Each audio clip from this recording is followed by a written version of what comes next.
on another computer when we did those last. Okay. So is there another computer? How do we link to this? Karen, can you hear us? Yes, Okay, good, great. perfect. Thank you. Appreciate your asking. Okay. Can I start the meeting, Suzanne? Yes. Yeah. Okay, we're going to call to order the Ordinance Review Committee meeting for August 2nd at 2:30 p.m. We'll do a roll call.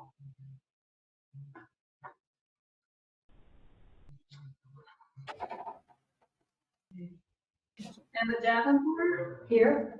Karen Duncan, Here, Donna Hector, Here. Randy Renter, Here. David Lowe, Steve Passalacqua, Here. and Council Liaison Deborah Hines. I do not have any public comments printed out. I don't believe anybody has come in to sign up, correct? So we can skip that portion, and we do have a quorum to meet today. I just want to take a second to highlight that we do not have microphones in front of us. At previous meetings, there have been microphones. Right now, that system right there is a microphone, so it will pick us up. Just make sure you're speaking with your theater voice, projection, okay? So the first item on our agenda is actually to approve the Ordinance Review Committee's previous meeting minutes. I understand many of y'all were not present in that meeting. I did review them, and they look to be fairly accurate, in my opinion. So I just need a motion to approve that item in a second. I move that we approve the minutes from the last meeting as written. I second it. okay. I second.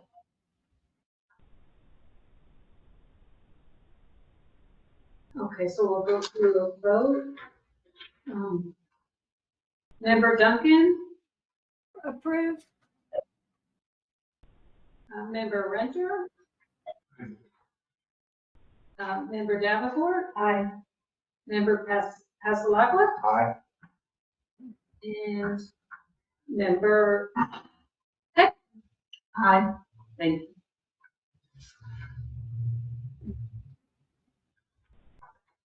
All right, so that moves us out of our consent agenda into our regular agenda. The first item on the agenda is to introduce our new members. So we'll just start on this side of the table with Mr. Renter here. If you'd like to give a brief introduction of who you are, how long you've lived in Wood Creek. My name's Randy Winter. I live on Westwood. I lived in Wood Creek for about 5 years. Most of my life I lived in Dallas.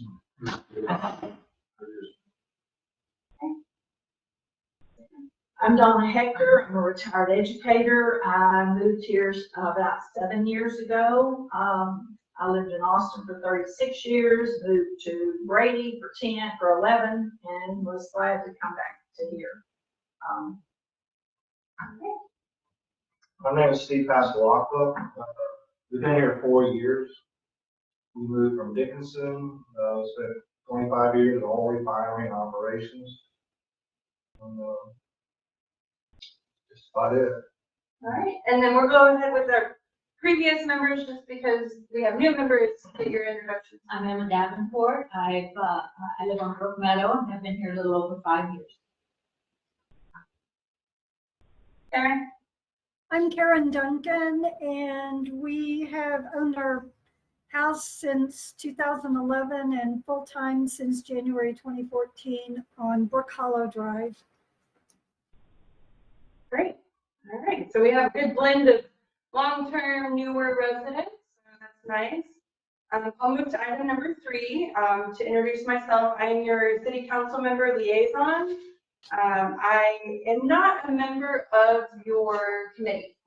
I am here simply to facilitate this meeting today because we currently lack a chairperson for this committee. And in the future, I will actually be sitting over there. And I'm going to go into a little bit about the description of my role and responsibility for you all. So essentially, I'm like a tether to the city council for communication for you. So I can better elaborate on something city council has sent to you and sort of tell you what occurred in that meeting leading up to that decision and give you some background information on an item if they send an item to you. The other thing I'm here to do is help represent you all to the city council. So if you all send an item to city council, they might have questions and we don't all have the time to watch all of the meetings, right? So the concept is essentially that I can say, I was present at that meeting, this is what the committee said, this is why they decided to send you this item. And then the other thing I do is I help facilitate your agendas and their agendas. So if an item is transferring back and forth between y'all and the city council, or even another board, like if we send something to P&Z for their review next, I mean, typically it would go to council first, but sometimes to help the flow of business, it could maybe make sense that we send something directly to another board. What I can do is look at the packet and say, oh, I feel like we need this item, and so I maybe insert a map or an item of the code, and I'm like, oh, well, actually parking is also in this other area of the code. We need to attach that as well. So I'm just here to help, and then also to answer questions. I've been working on city council for not quite a year yet, but a while, so I'm pretty familiar with a lot of the code. I'm experienced with writing ordinance at this point, so I can be a good resource for that stuff. I am not a voting member of your committee. I am not here to influence your decisions, and I will only give my opinion if asked. And if you see me venturing into that territory unprompted, please do not hesitate to say something, or at least, just set it aside. My decisions as a city council member stand aside from this committee. The only other question that came up previously is when representing your decisions, I will do my best to represent your committee as a whole. And then my voting as a council member will stand aside from that. Oftentimes will likely be in alignment. There might be times where I essentially, through discussion, kind of waver from a full support. And please know that decision is separate, right? There's a whole other discussion that happens on council. And so I just wanted to clarify that because there was some confusion. But, I'm going to represent your decision 100% based on what y'all have said. I will not interject my opinion in your votes and things like that. My discussion on council will be separate from that. Do y'all have any questions for me? All right. So that's item 3. Item 4 is an election of a chairperson and vice chairperson. I know you all just met, some of you, and so this seems like kind of a crazy thing to immediately be deciding who is your vice chair or chairperson. Essentially what that means is the chairperson does what I'm doing. They just run the meeting and they help organize the agenda. They're not your boss or in control. They just essentially facilitate the meeting and serve as the person communicating with our city staff to set the agenda. They would, if you recommended an item to go on the agenda, they should put it on the agenda for you. They might rework the wording as prompted by staff or through my help, but that's it. They're essentially the organizing head of the committee and they run the meeting. In the event that the chairperson is absent or they cannot help set an agenda because they're out of town or something like that, then the vice chairperson steps in and handles that organizational functional ability.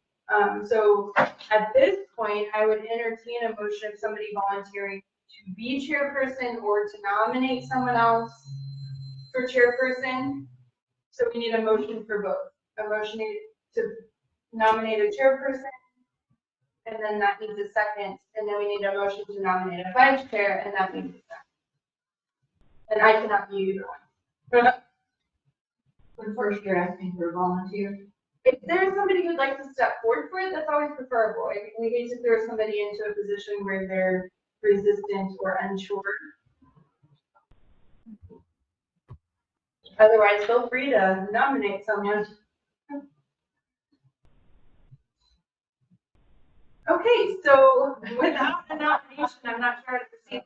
Maybe I should clarify a little bit more what this is. The chairperson, like I said, just runs the meeting, and it's here outlined. You just call to order, roll call, public comment, you read them, and then you just kind of help the meeting stay on track. It's not a big responsibility beyond that. And then the other thing they do is just work with city staff to help set the agenda. So you'll basically collect input from the other members, funnel it to staff. Well, I will volunteer. I can't say honestly that I have any experience, but I certainly have a voice, I mean. Great. If you can read and write emails, you are qualified. I know it seems crazy, but it really is. Okay, I volunteer, but if any of you at all have any inclination to chair, I'm begging you, step up right now. So we would need a motion to nominate the Davenport. Anyone would like to? I nominate Emma Davenport for chairman. And I said, Great. So we'll take a vote.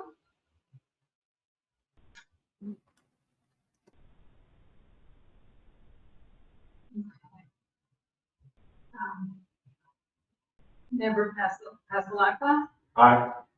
Member Renter, Committee Member Hector, aye. Committee Member Duncan, Aye. and Committee Member Davenport. Do I vote? Yeah, you can. Aye. She stammered, Well, I will nominate Karen for vice president. So Karen's out of town a lot. Okay. So not misplaced, but it might be difficult for her to serve in place of Emma since she's out of town, about half the year. Okay. Okay. So I'll take it back. She So- can't be here. we just need someone to support committee member Davenport in case she is unable. So the vice chair essentially serves in her place if she is absent or Can I nominate Donna Hector? something. Fair's fair. So we have a motion And we have to do it all to nominate committee member Hector for vice chairperson. Do we have a second? I second that. We'll hold a vote. And Committee Member Duncan, Aye.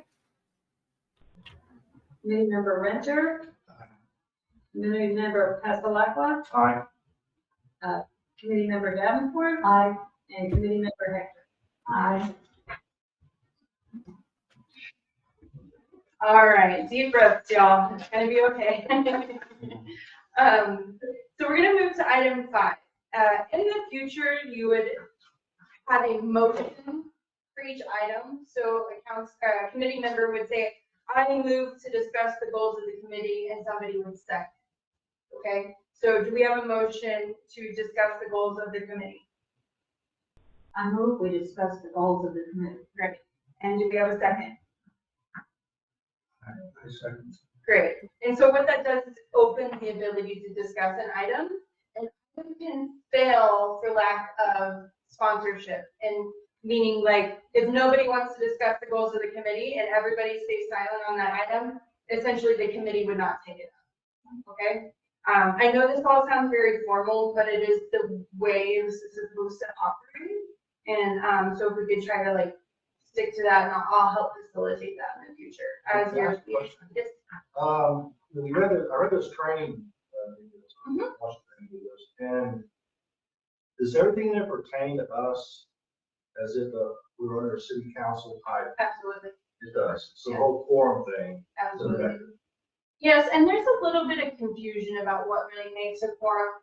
If you 3 happen to be at a cocktail party or a bridge or whatever y'all like to do at the library, and you just all happen to be there, yes, that's a quorum. But unless you're asking about or talking about city business, it's not automatically a problem, if that makes sense. You don't have to leave a building because Emma and Donna show up, okay? Where you get into a mess is if you start discussing city business, and then more importantly, if you start deciding how you plan to vote, or if you start deciding what's going on in agenda, or if you start deciding to try to influence each other and how each other plans to vote. Right. So, if Emma asks, hey, when's our next meeting? And you say on the 12th, and Donna is standing there, that's not automatically a problem. If you say, oh, I don't like this item that's on this meeting, I think we should vote it down, that's a red flag. Okay? And so that's where you really have to worry about it. And a community as small as ours, the chances that you're gonna end up in the same places at times is going to happen, but it's what you're doing while you're there. That's really qualified as whether or not there's a quorum concern. What about social media? Social media is also something that's a really good question, something to look out for. So if you notice two of your people have commented on something, a third shall not comment. If people have liked stuff, that's different. You can like something. I mean, the problem with anything is it's a problem if it becomes a problem, if that makes sense. Somebody could say, oh, I saw 3 committee members like something on social media, I'm upset. Okay, we apologize. Now I'm gonna sue the city over it. Okay, now we have a problem. Does that make sense?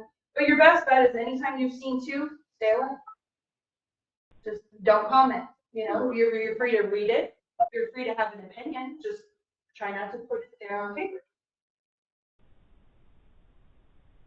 I mean, and in the age of social media, everything is recorded.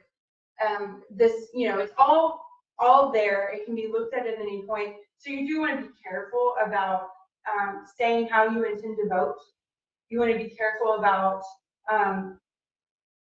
basically using your position as a committee member to decide things on social media.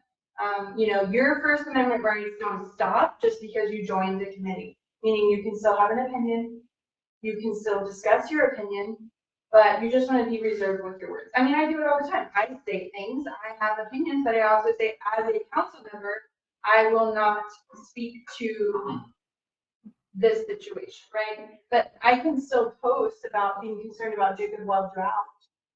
You know, that I don't, just because I'm a city council member doesn't mean I can't be concerned about drought and share an article about it and have opinion about that. It's when I say, as a council member, I intend to vote that we move to rainwater collection only and end all, then we have a problem. Then I have preemptively stated how I intend to vote on something. That's what you, again, want to avoid, right? I don't know if this is helpful. It is helpful. I have a concern. It seems to me that we unintentionally limit communication with our community. I mean, I've noticed that in the 5 years I've been here, where council members used to feel freer to give information, and now because of rules, and rightly so, there's so much caution that sometimes we feel like nobody's communicating anymore. So it seems like a fine line between abuse and being open with the community that you're representing. Some of it boils down to leadership styles and being willing to take certain risks and understanding that you're taking a risk anytime you get on social media and say anything, you're taking a risk. The difference that I think that many of us who try to use social media, what we go for is statement of fact, right? Statement of fact is untouchable. If you're sharing your agenda, you're fine. If you're sharing items on the agenda, you're fine. If you're sharing stuff published on the city website, fine. If you go on and then say, and I think this is wrong, you've opened yourself up for risk, right? And it's okay if you feel that way and you want to state that way. You're just creating a concern where you could essentially be liable for those words. So it's a new environment for a lot of people. Some people don't feel comfortable on there at all, and you're not obligated to use it. And I feel more comfortable than most because it's existed since I was in my early 20s. And so I learned a lot of lessons, right? And I'm not saying that I am your model to watch. I imagine at times I have messed up, but I think the fear of using social media has stopped more use of it than anything else, and leadership stuff. Mayor Rasco is very pro-communication, pro-transparency. He is interested in the discussions happening. and wants to hear from the public. That's his leadership style. He has encouraged communication on social media from council members in the statement of that sort of way. Okay. So, any other questions about social media? Not exactly on our agenda. We're branching off, and so we kind of need to stay with what's on here. But those are good questions. And I'm not the expert. I'm not an attorney. I cannot give you legal advice. So this is just me as your neighbor and an elected official sharing my. So anyway, discussion of the goals of the committee. So your title is the Ordinance Review Committee, and that pretty much sums it up.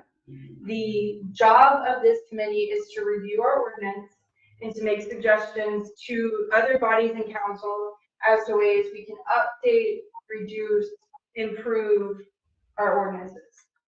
Council asked this committee to look at all of the ordinances in total from a macro perspective and give suggestions about the way that they're organized to start. So if there's any sort of organizational issues with the way that ordinance is outlined, or if you feel like there's areas that aren't addressed based on other cities, or if you feel like things need to be removed, that is what council has asked from this committee.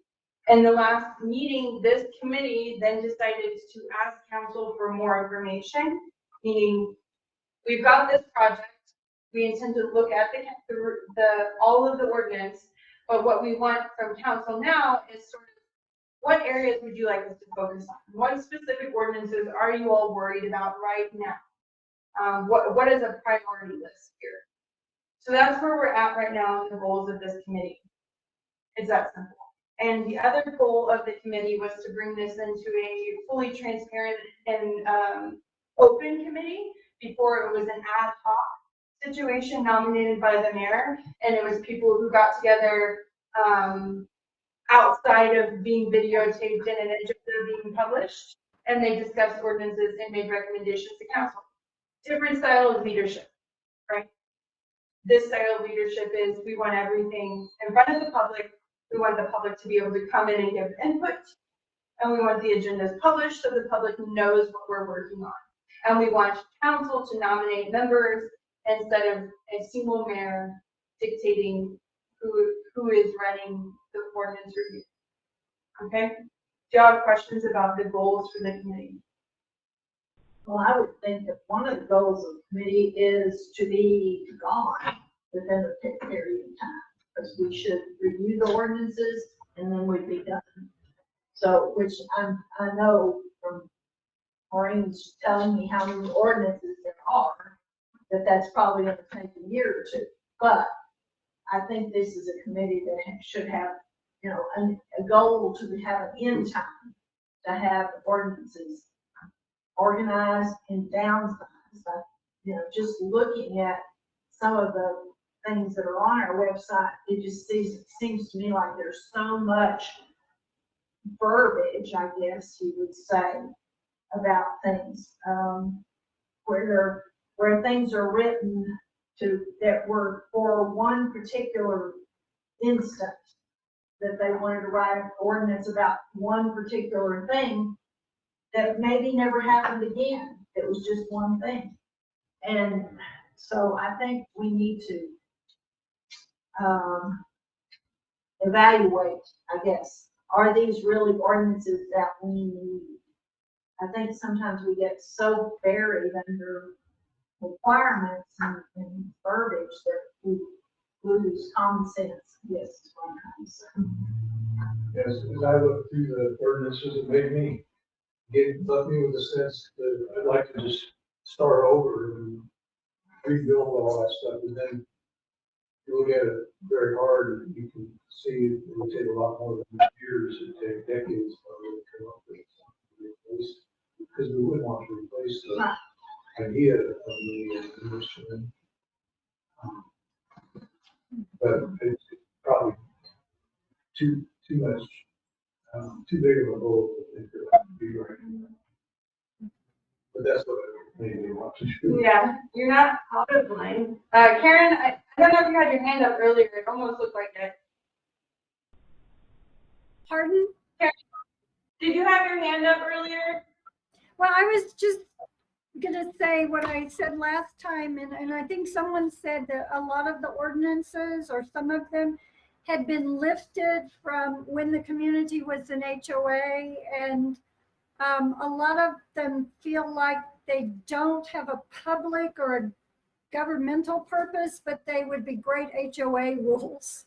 So if, and that may go to what Donna said, some of them relate to something that happened one time, and by golly, we can't solve it any other way than writing a rule that's published. So I would like to see them simplified and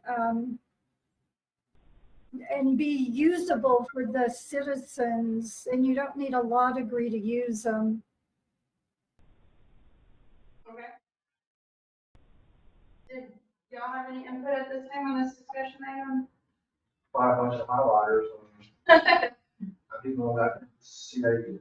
Yeah, Did council come back with any first? it hasn't met yet. So there was an error in the schedule, and it's my fault for not double checking where the dates were on the calendar. This meeting was actually set for August 9th, and since we lost our chairperson and vice chair, I incorrectly planned to have council discuss your item today.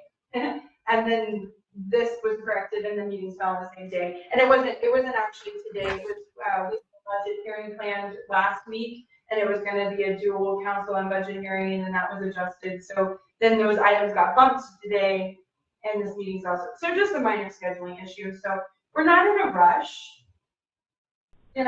so we can take our time. You all can take your time. And as long as I'm your liaison, I will be working on this with you all and supporting you. So council has not given me feedback yet. That will come tonight.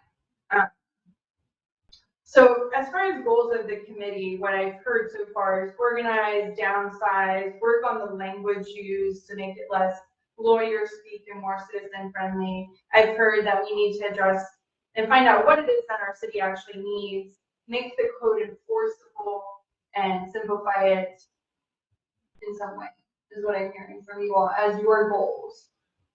Is that accurate? Yes. Especially the enforcement part, for me, is that I've read through them, it seems to me there's all kinds of ordinances that aren't being enforced. And I know we had a problem with building code enforcement, and I'm not sure where it stands, where the enforcement stands right now. I guess we need to, perhaps in the future, we'll go through all that. But another one is parking. Is that, what if somebody is parked illegally? What can a citizen do? What can anybody do about it? It seems like there's really nothing that can be done to enforce some of these ordinances. Another is quiet hours. If somebody's making noise, when you look in, what can a citizen do about that? There's police aren't going to come out and arrest the person making the noise, or, there really isn't any way to enforce it, So I can kind of answer some of your questions right now. As far as the building code goes, if you are concerned about a violation going on, there is a way to submit complaints to the city for any of these things, okay? So there's a form online you fill out, and you basically alert the city to an issue going on that you see in the neighborhood. As far as the building code itself, we lack a city manager who is actually by code our code enforcer. The city manager at one point delegated that responsibility to an additional employee that they hired. I believe right now Suzanne is sort of filling in that stead in a team with Maureen, but Suzanne has been the one that's kind of driven around the neighborhood at different times. In regards to actual building, we have a third-party firm who we send out permits to, and they review to ensure that any kind of building plans are meeting law requirements.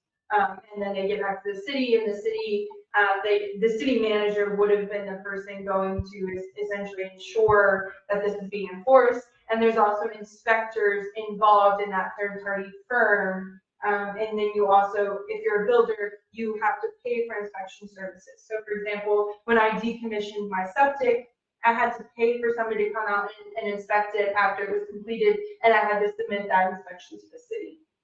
So some of this is not directly under the city's purview or responsibility. There are third-party entities in that process.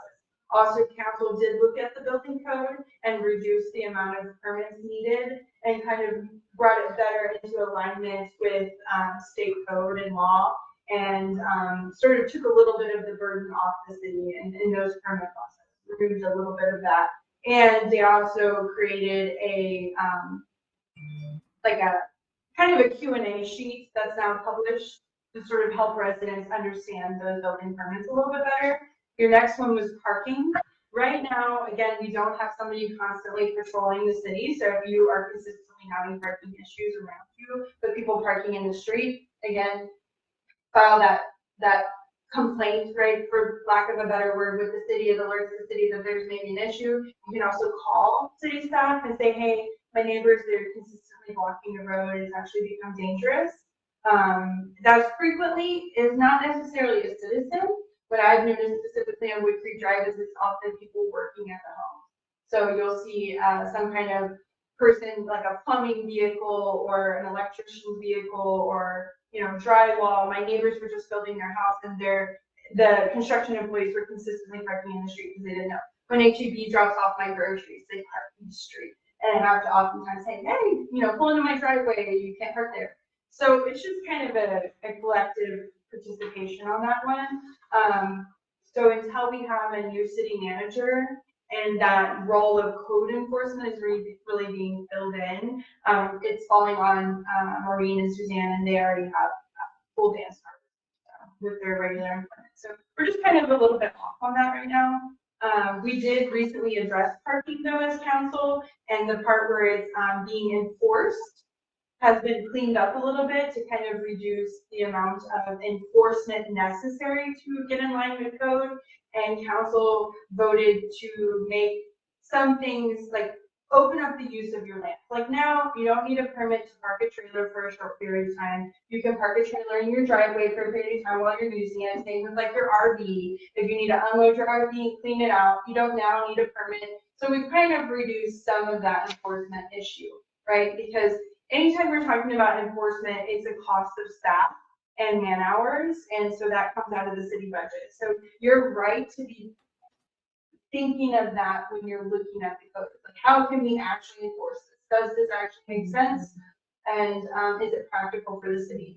Your last item, which I should have written down, you had quiet hours. So if somebody's a nuisance in the middle of the night, you absolutely can call the police, and they do respond to those things, a loud noise complaint, and they will not arrest the person. What they do is they come and give a warning, and that person has essentially 30 minutes to comply. And if they do not, the police will return again, and then they start essentially giving your last chance. You will receive likely just a fine. I've never heard of them arresting anyone for that. Now, if it's determined like there's minor drinking on premise or something like that, the police will enter the premise and potentially arrest people. So the constable. So that essentially is a police phone call in the middle of the night. Now, if your neighbors are consistently a problem, you wake up the next morning, you file a complaint with the city can look into it. If they're operating like an illegal Airbnb and it's not them living there, or if it's them living there and they're not complying with our nuisance regulations inside the city limits, then that is something that goes to municipal court eventually. So the city would basically say, hey, you guys are really loud at 3 in the morning. Your neighbors are all complaining. You need to stop. They don't stop. You make it, comes back up. You complain again about the neighbors. So the city has to follow a certain amount of protocol before immediate action be taken. But there is a process to deal with that through the city as well. And we do have a municipal court process. We do need a judge. If you know anybody that wants to be a judge, we'll bring him in. All right, was that all your questions? Yeah, I think that was it. Okay, so I feel like we've kind of established your goals. I will put them in some sort of document and make sure it's shareable. Anytime you want to communicate with each other, it's best to basically directly communicate with staff or your chairperson. And then they will figure out how to distribute that information in a way that doesn't break quorum. So it's basically the BCC feature on your email. Again, this is about factual information only. And any agenda requests need to go to those two people, and then they form the agenda for you all. Are we understanding this? We're kind of going back. I think you give me an example of like, just on a highlighter. So if we decide we're gonna change something, the city can decide how this one is worded. Mhm. And then who does the actual typing of that wording up to submit it? That's something I can help you with as your council liaison. I feel very comfortable with helping translate what you decided into a document that can go to council. Ms. Davenport could also do it as well. You could also direct city staff to do it. That's up to us to create the document. And we have the capability of projecting things on these screens right now. We're not using this one. We need to troubleshoot that a little bit. And with Karen being phoned in, we can't use that one for anything other than her. But you have the potential to work on a document live together up on a screen. So it's not like a homework project somebody has to take home and deal with. I'm not clear about how committee members are allowed to communicate with each other. Let's say that Steve has an idea about wording or something. We can only discuss it here in this room during a committee meeting. Any topic you discuss, it's best to only talk with one other person. So you two could work on something, you two could work on something, but you cannot work with them on anything, right? Does that make sense? So choose your magic number. And so if you have an agenda request saying, Steve's looking through the ordinances and he's like, man, this area of the parking doesn't make any sense at all. Emma, can you put it on the agenda? He emails Emma and Emma's like, oh yeah, okay, parking on the agenda. She lets staff know. Or Steve could also email staff and say, hey, can you let our chairperson know I'd like this item on the agenda?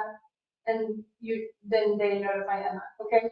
What you don't want to do is email everybody on the committee and say, hey, do we want to talk about parking? Right? I'm thinking that if we can only speak to each other once a month, things are going to go very slowly. Yeah, and it's okay if they go slow. And what you can do, or what other boards and commissions do, is they form subcommittees. So like, chapter 30 was already done recently by our city attorney and councilmember Grummer. So I'm failing to remember another chapter. So let's say chapter 91, but that's trees. I don't know. So let's say you want to look at chapter 91, and Randy and Donna say, we're going to be that subcommittee. We're going to look at chapter 91. And then Steve and Karen are like, okay, we're the subcommittee for above ground swimming pools. We're going to address that, right? You want to look at rainwater collection. So you and David are subcommittee for rainwater collection. And so those subcommittees can meet outside of the normal open meeting, collect information, create a packet agenda item. They share that agenda item with you and with staff, and it gets on the agenda. So Emma, you are probably most at risk, meaning you're going to be the center point for a lot of information coming in, and it's really, you just have to do your best not to accidentally send it out to other people. And the blind copy feature on email is very useful because you can attach people who need to see things, and then they cannot reply all. So they cannot break quorum on that. So you'll see city staff use it often. City staff will send out, hey, you have this item, here's an information packet for it. I blind copied all committee members, you cannot reply all. So then the committee cannot accidentally break quorum. Okay, so, and then in other words, if I'm working with Randy on something, but then I might also work with Emma, but it would be a different topic, Right. and that would be accepted. Right. Because we're doing, okay. Yeah. So it's a two-person thing. Yeah, It seems incredibly inefficient to me, but I guess we have to accept. I didn't make the rules. We just follow them. Robert made them. Some guy named Robert. I'm just kidding. That's just what their name. But That's not real. quorum? Isn't that open commission? It's also a public information thing, but I think Robert's rules touches quorum. What constitutes, I don't actually know, maybe. Well, let's talk about what constitutes a quorum, but I don't think they talk too much about breaking quorum. Right, okay, so that's just a public I information. think, yeah, I just watched that, yeah, it's that public information stuff. Yeah. It's a big deal. And so again, it comes back down to the concept of, are you making decisions and are you swaying other committee members? Outside of that, you're not really breaking quorum, just sharing the basics of sharing information, but it's best if you just stick to two, because then you're never at risk, right? You've never crossed the line if you just stick to two. It's safe. So I could email committee members one at a time. No. Or BCC. Because okay, so you could email committee members one at a time. Say you say, Steve, what's your agenda item you want to place on the agenda? Don, what's your agenda item? Randy, what's your agenda item? Here. That is not a quorum issue. If you're saying, hey, Steve, here's our agenda, what do you think about these items? Hey, Donna, here's our agenda, what do you think about these items? Then you're branching off into risky territory, you know? Then you're potentially getting into discussing the agenda outside of the open meeting. I see that. So, and y'all can, if you have questions about this stuff, you can email me, you can email Maureen, the mayor, we can help you. So if you're ever unsure, shoot off a quick email saying, is this a violation of quorum? We can likely give you some basic advice. Like, oh yeah, you probably shouldn't do that. Or, it's fine, you're fine. And we are not attorneys, but, experience. Mayor Rasko's been serving on some sort of elected body for a very, very long time. Maureen's been helping city business for a very, very long time. So they're really great resources. I'm fairly new, but, Oh, Maureen tells me what to do all the time. Yeah. So don't forget you gotta do this. Yeah. She's real good with this. she's a good resource for sure. All right. So we've established your goals for the committee. Do we have any further discussion on item 5? So I'd like to say that this is discussion of this item. So essentially there will be no action taken unless, Emma, you write in the agenda, discuss and take action. And then the concept of taking action sort of prompts a vote and a committee deciding something. Because this is just a discussion, there is no action to be taken. Does this make sense for you all? Okay. So next, item number 6. Introduction to online code of ordinances. This item we can move directly into because it's just a formal business. Like it would be like there being a report from council. We don't need to say, I move that we have the report and nobody needs to second that. Does that make sense? Because this is just business that needs to happen. The discussion needs a motion in a second to open it up. But this introduction or a report just happens, okay? So our goal was to have on the screen here our city code of ordinances. We're struggling with that access without the city manager's computer being set up because he was the one linked to that. So I'm assuming we don't have that right now. Okay. I apologize, I did not double check that before we got here. What I can do, there's no way to project it on any of There isn't. But if people go to the website and, you get on the code of ordinances through the feature, community, and you go down, and if you have any questions about it, just call City Hall. Navigate, sometimes the icons on the left-hand side are confusing. So I know you can't really see this, right? Can y'all see this at all? I really, yeah, okay. So on the city website, if you go here, in the middle, it says code of ordinance, right? So you're gonna click on that, and most of y'all have found it. We've already talked about today that you found it. This isn't new. The big thing that we were gonna talk about in this is some of the features on here that you can play with and make things easier. So I don't know if y'all are like me, but I'm a little bit old school. I have a piece of paper in front of me, and I need to literally put hands on it, use highlighters, use a pen. It can be very hard for me to read something online and be able to like edit or even sometimes comprehend it. So you can print portions of the code at any point in time.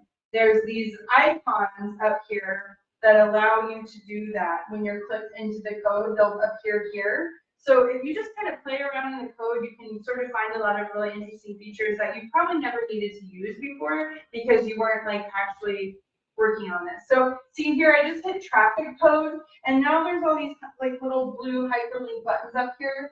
So some of them let you download it. So you're like, okay, Donna and Randy are gonna work on the traffic code. I'm gonna download it to my computer and so that I can start working on the file. Because you can't edit anything in here, right? But you can pull it onto your computer, you can copy it into another Word document and start working on it there. Or you can print it out and do it the old school way. But yeah, there's a lot of little helpful icons here. PDF, print it out. You can send the link. So you're like, hey, I'm worried about this portion of the code. Copy that link, shoot it into an email to your buddy, right? Whoever you're on the subcommittee with, and say, this part of the code, look at this, here's the link, right?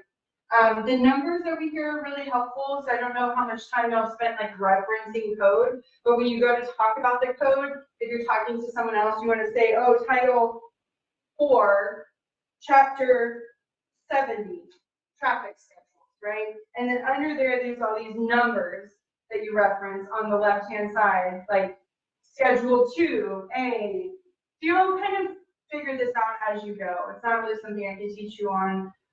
It's more of a learn as you go, but I can definitely help answer questions.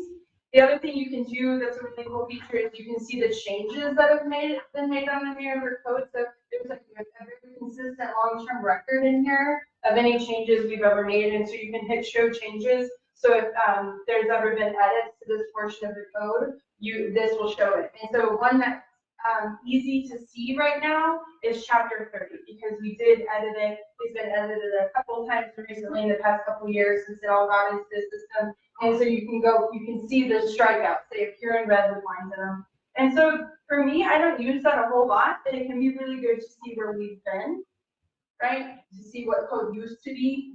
And so especially if you have like any questions, you're like, oh, I think this was changed. You can see that history of how it's been changed. And it doesn't tell you why.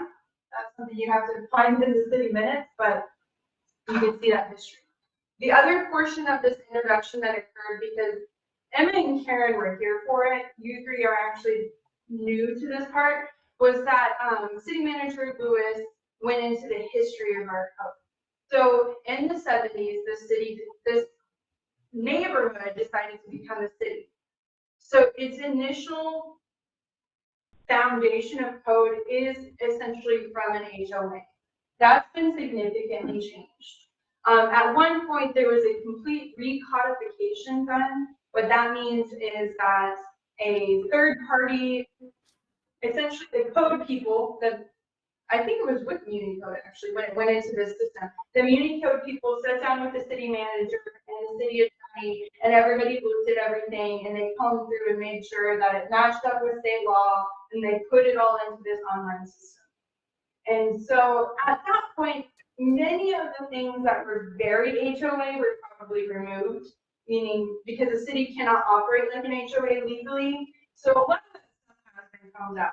What hasn't been combed out are the more restrictive codes that do still fall under city legality, but that maybe you all are thinking, we can't really enforce this. We don't have the budget. You know, if you have a massive budget to be able to afford code enforcement, it really opens up the window to what you can do, but we work on a much smaller budget. So what y'all are saying is essentially code enforcement might need to be smaller, you know, more manageable. Well, and there's also things that have changed. Yeah. Since then. I mean, Right. Metal roofs. I don't know what our code is about metal roofs, but now people are putting metal roofs on their house because they're better, they last longer. You know, they don't look like the old bumpy timber thing. And so, you know, that. They're allowed because by state law, the city cannot tell you what kind of materials you have to use as long as they meet legal standards for safe materials for building. What we do have a permit on the books for is the change of material to a metal roof, because you can put a metal roof on top of existing roof, but it creates a weight problem. And so you have to have that sort of stuff inspected and permitted and checked into. Yeah, that's fine. So that permit is on the books, and that's something that gets sent off to that third-party building inspection firm. They look at your plans and say, whoa, you've got a weight problem, you're gonna need to pull your previous roof, and we're gonna need inspection. So that's how that's handled. Yeah, so that's the introduction to the code. The code has been worked on a bunch. Every time we get new leadership, there's stuff changed, right? Even the most recent election, we started working on the code, right? And there's been a lot of changes. So when you were talking about earlier, this concept of the ordinance review committee suddenly ends, technically, if you have good government, you never stop reviewing your ordinances. Because your population changes frequently. So just like the comprehensive plan is supposed to be reviewed and updated every 5 years, you should be doing pretty consistent ordinance review audits, you know, on a cycle, right? So what will happen eventually is maybe the work calms down and y'all are not bound to have a meeting every month. It's there if you want it, but you can also decide, we don't have business to talk about this month. Or we all have our projects going and nothing's ready to throw at city council yet, so we don't need a meeting. So there's nothing saying because you have a meeting on the calendar, you have to have it. And eventually it might slow down, or you are only meeting twice a year, 3 times a year, or you only meet when city council sends you something. So that is a possibility. Do we have any other questions about the introduction to online code of ordinances? You mentioned meeting code, so is that just a service company that maintains, does the legwork, maintains Yeah. the text of the ordinance? So Muni code itself, and maybe Maureen has some clarifications here, but there's like, we'll use the number 5. I don't know what the number is, but there's like maybe 5 of these companies in the state of Texas. And so every city picks one of these companies and they essentially run the city's code. And what that means is they just put it into this online program system. And when you do an update, they update it for you. They don't monitor it. The only thing they do for us that's an additional service is link it to state code. So we'll write a code, the city council or you all, and when we send it off, and Unicode will provide that last little line at the end of it. You can look at it where it's like all the other versions listed, and then this version's listed, and then at the very end of Unicode, very, very, very end, there's a link to all the references of state code that match our code, where our code is based. So that is the legal aspect of it that they provide us. They also actually host our website. Yeah. So our website is also served to them. Again, a very common thing for cities to do. Some cities do go out to a different provider for their website though. Do they pass judgment in any way? Do No, they're not they? doing that. No. They do not review state law and make it match beyond what we've sent them. That is where your city attorney comes in. That is where your city council comes in. The due diligence of city council is essentially that they have checked to make sure whatever they're doing matches city law. So as a committee, you all are not passing anything. What you are doing is recommending to council or P&Z or somebody like that. Are they on like a retainer or is it per item? Unicode is paid, they have like a monthly, is it monthly? A monthly service fee, and then they also, every time we send code updates, there is an additional fee. And it looks like they kind of lump those into like quarterly payments or something. Right, we have a yearly fee, and then we have a yearly subscription fee, and, we have other fees for when we update. So it's called codification.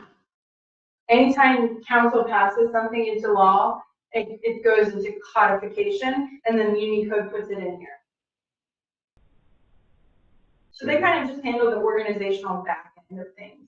So you would say they codify the. Yeah, they do. So every time we copy paste in the Word document and edit something, then submit it, it's approved, then they will get what the. So, the estimate that I heard is about $250 every time we change an ordinance. So not cheap, it's not, but I don't, that's an estimate that was given to me, so I don't think it's that expensive. that's what City Manager Lewis told me to put in my form for the estimated cost for recodification. So I don't know where the number came from, and so I'm just using these additional people. We do need to find out, I guess, what that actual fee is, because all the council members are using that number. That's how long the ordinance is, Okay, it's based on page. based on page. Okay, so I need to put that. Anyway, all right, and how much by page, do you know? No, Maybe 250 is just a good estimate, which is what I was doing. All right, sorry, my brain is not functioning. All right, do we have any other questions about the online code of ordinance or introducing it or, any of that? I don't feel like I did as good a job as City Manager Lewis, but, I tried to copy essentially what he did and what came out in the last meeting. If you would like that actual presentation he did, you can watch the last meeting and fast forward to that. You'll see he pulls it up on the screen and he starts talking, and so you can listen to his direct work. I'm working based on the review of it. might be the original meeting, May 24th. June.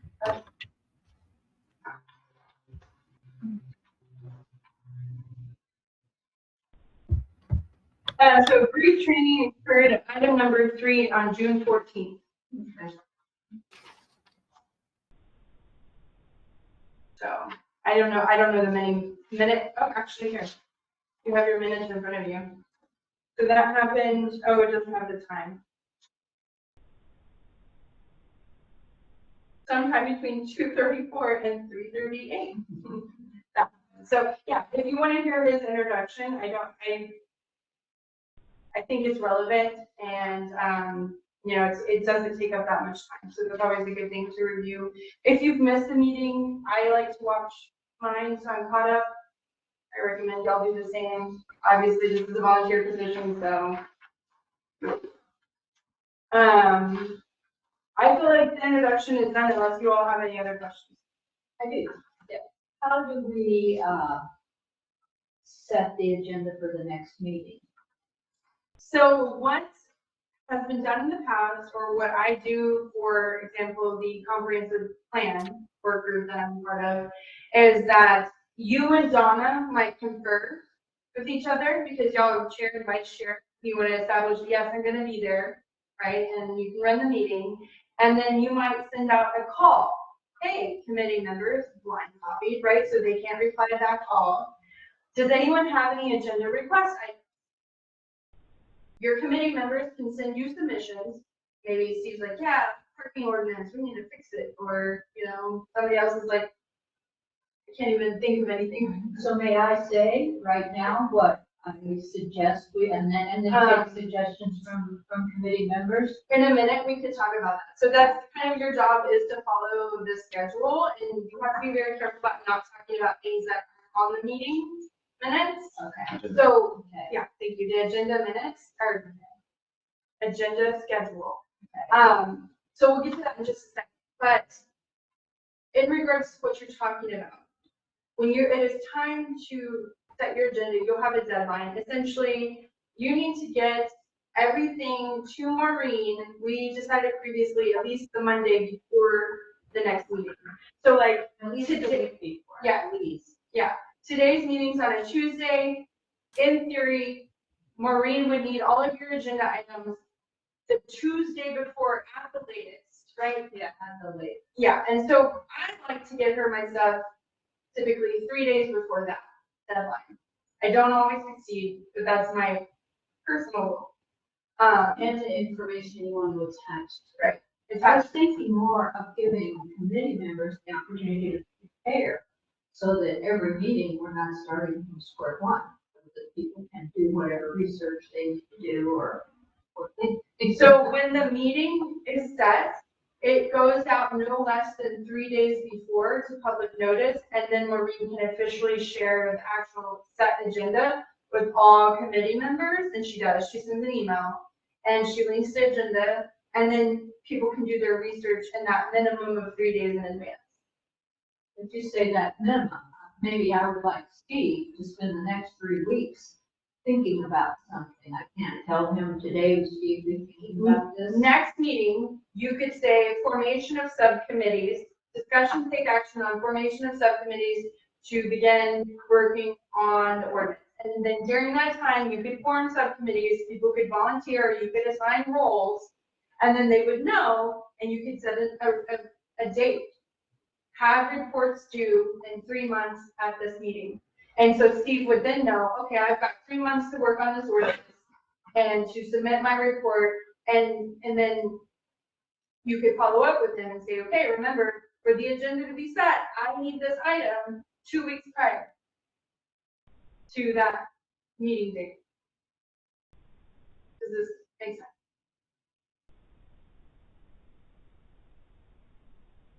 Okay, I can help, definitely. The other thing is, if council has sent something to you all, a lot of times city staff is really good about already putting it on there, but what Maureen will do is basically copy me on all your agendas, and I can see it and say, oh, you forgot council sent this item, or here, please add these attachments from council to this item. And vice versa. If council has sent y'all an item, Maureen's showing me your schedule, and I'm like, oh, you're missing this thing. I can, so I get copied on your stuff as liaison, so I can help build it out if needed. I guess my question is, what are we gonna do next week? I'd like to know ahead of time, and I'd like to know within 3 days. All right, well, we can move on to item number 7. Okay. Discuss and take appropriate action on future meeting schedule. Oh, very good. So I need a motion to open this. I move that we just open discussion on future meeting schedule. Okay, do we have a second? I'd like to talk about it. Yeah, so once you have your second, you can open discussion. I'm accustomed to just talking. I know, it's very awkward. Robert's rules, if you want to Google these, No, I do not. they tell you all of this behavior. And if you want to watch a council meeting or 5, because I know some of you'll have, you'll see all this weird behavior, and so maybe watch one meeting just to watch the weird behavior. Okay, get the hang of it. That's what I did. So now we can talk about your future meeting. Right now, your meetings are set on the first Tuesday of every month. Does this group want to proceed with that time and date? First Tuesday of every month at 2:30. Well, in the ordinance that created this committee, it said something about,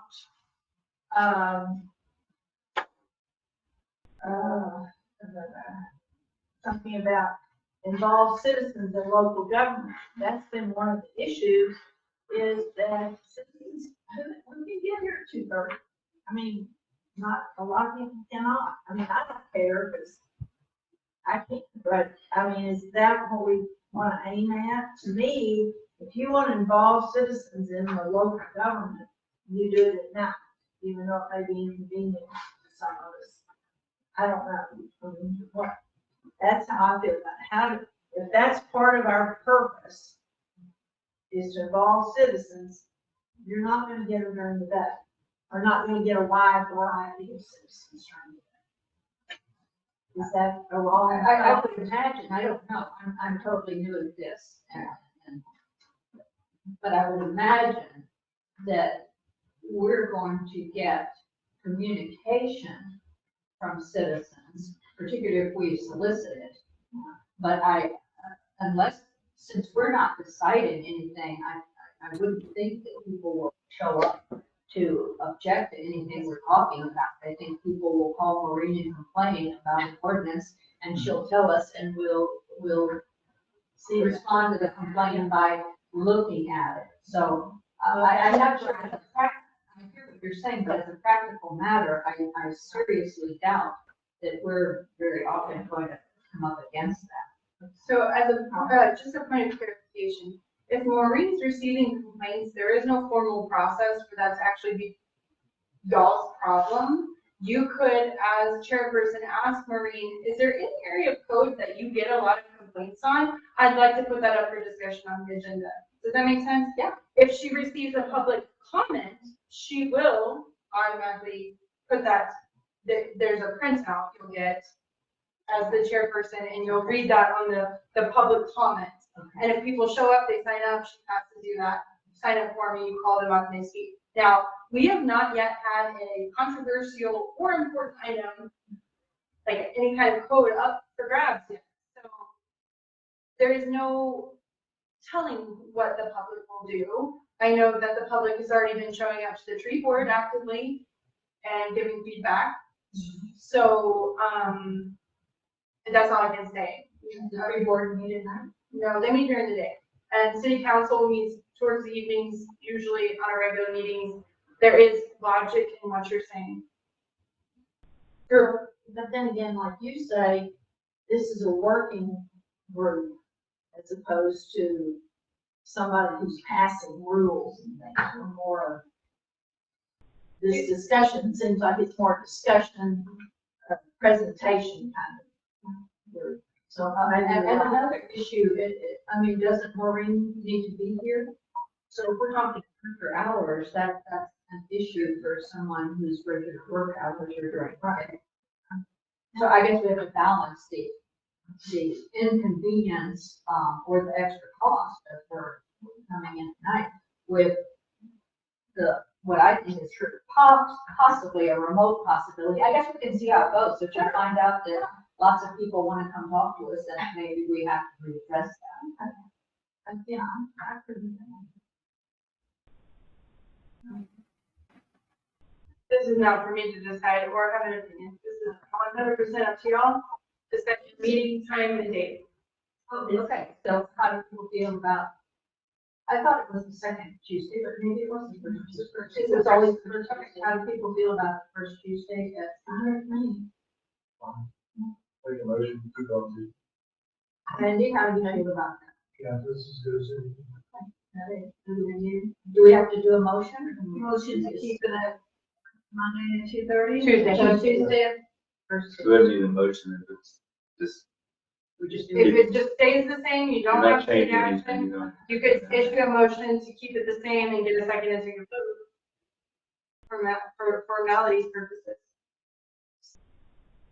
Some of us have issue with formality. I would say that you don't need to do anything if you're just going to keep it the same. Okay. Works for me. As far as what's going to be on your next agenda, we are running close to the city council meeting starting in 12 minutes. So I would recommend that you all consider forwarding recommendations to your chairperson Davenport if you have any specific requests. What I will also do is place any things that the city council discussed today on this item on your agenda. I will be contacting you.